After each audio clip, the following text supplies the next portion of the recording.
현재 우리 시장 모멘텀 부자입니다. 그동안에는 또 해외에서 여러 가지 뉴스에 귀 기울이면서 종목별 대응을 하셨다면은 이제는 또 실적의 내부적인 변수에 좀 더 포커스가 맞춰져 있는데요. 과연 내일은 어떤 변수들이 있을지 이 시간 정리해 보겠습니다. 내일장 미리 보기 KTB 투자증권의 김윤서 연구원 이야기 듣겠습니다. 안녕하세요.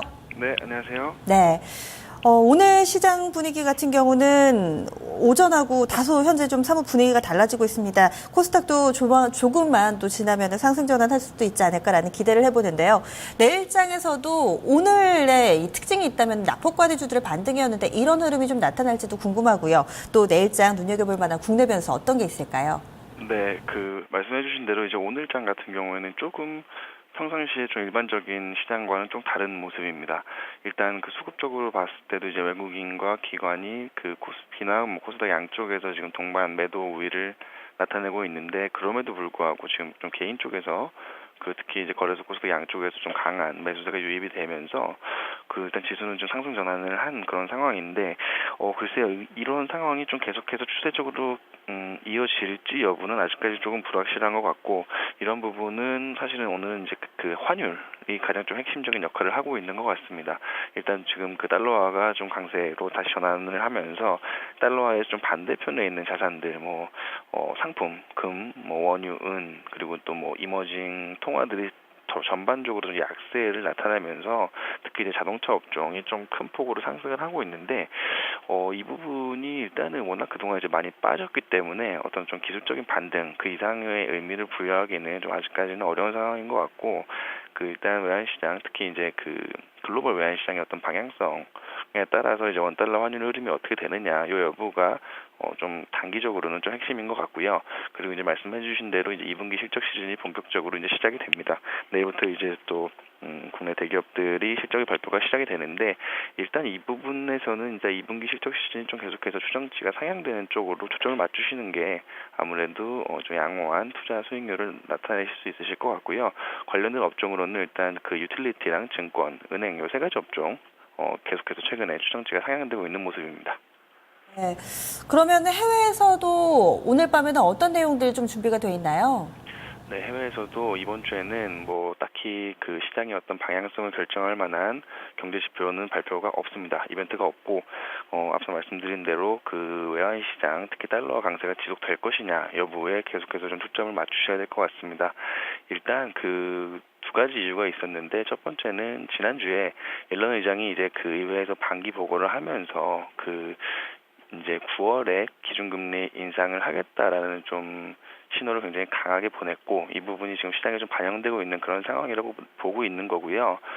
일단 그 전까지는 시장에서는 9월 아니면 12월 한 50% 각각 이제 50%의 확률로 예상을 하고 있었는데, 지난주에 옐런 의장의 어떤 보고를 통해서 다시 시장은 연준의 첫 번째 금리 인상 시점을 9월 달로 예상을 하고 있는 것 같습니다. 그리고 이제 금리 인상의 배경은 잘 아시다시피 미국 경기 회복에 대한 어떤 그런 확신이 중요한 배경이기 때문에, 이러한 부분들이 최근에 달러화를 강세 압력으로 작용하고 있는 것 같고요.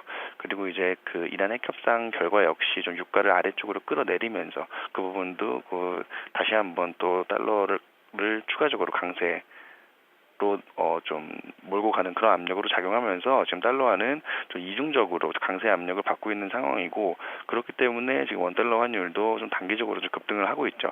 근데 이제 이런 부분들이 계속해서 추세적으로 이어질 건지 여부는 아직까지는 좀 전망하기가 조금 어려운 부분입니다. 그렇기 때문에 계속해서 이번 주에는 해외 시장, 특히 미국이랑 유럽에서 외환 시장의 움직임이 어떻게 되시는지를 좀 계속해서 유심하게 살펴보셔야 될 것 같습니다. 말씀해 주신 대로 9월 금리 인상이 유력하다면은 달러 강세 기조는 좀 믿고 가도 되는 거 아닌가요? 약간의 좀 여지를 남겨두신 이유는 뭘까요?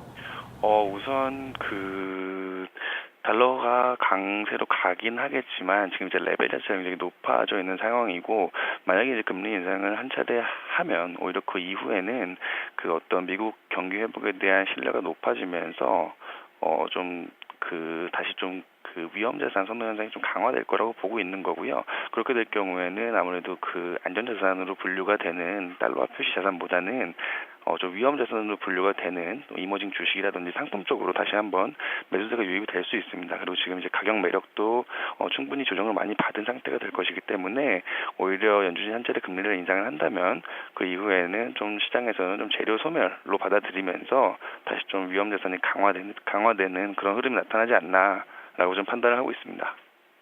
금리 인상의 이면 또 이 부분이 환율에 또 어떻게 작용을 하는지 여기도 해석을 해주셨네요. 그럼 내일 전반적으로 우리 증시 방향성 어떻게 예상하세요?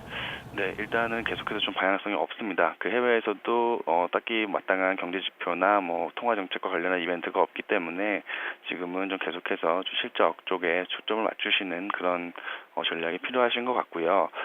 일단 대형 업종 쪽에서는 지금 2분기, 3분기까지 감안했을 때 실적 개선이 제일 가시화되는 쪽은 유틸리티 업종인 것 같습니다. 그런데 대형 업종 중에서는 이제 유틸리티 업종에 조금 계속해서 관심을 가지시는 것을 추천해드리고 있고요.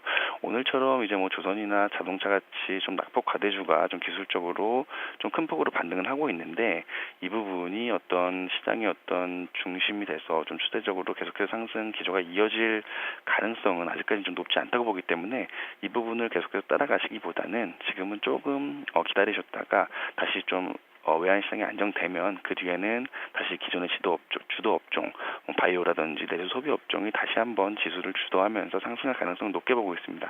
따라서 지금은 일단 낙폭 과대주가 반등하시는 거를 쫓아가시기보다는 좀 기다리셨다가 외환시장이 안정되면 다시 좀 기존 주도 업종 중심으로 대응을 하시는 그런 전략을 추천해드리겠습니다. 네, 오늘 말씀 고맙습니다. 네, 고맙습니다. 아마 많은 분들이 가장 궁금해하셨던 부분이 이거일 것 같아요. 오늘 장에서 낙폭과대 종목들의 반등, 이 부분이 추세 전환의 신호인가 이 부분일 텐데 이 김윤세 연구원 같은 경우는 일시적인 상황으로 판단을 하고 있습니다. 오늘 뭐 자동차라든지 조선주들 깜짝 반등으로 좀 판단을 하고 또 이런 오늘 쉬어가는 종목들은 잠깐 좀 에너지를 응축했다가 다시금 좀 시세가 연속적으로 나올 것이라는 판단 나왔으니까요. 또 투자하시는데 참고해 보시기 바랍니다. 현재 2시 48분 구간 지나가고 있습니다. 와, 코스닥이 후반에 정말 강하네요. 현재는 한 1포인트, 딱 1포인트만 더 오르면 빨간불 볼 수 있을 것 같습니다. 잠시 후 2부에서 그 결과 함께 확인하시죠.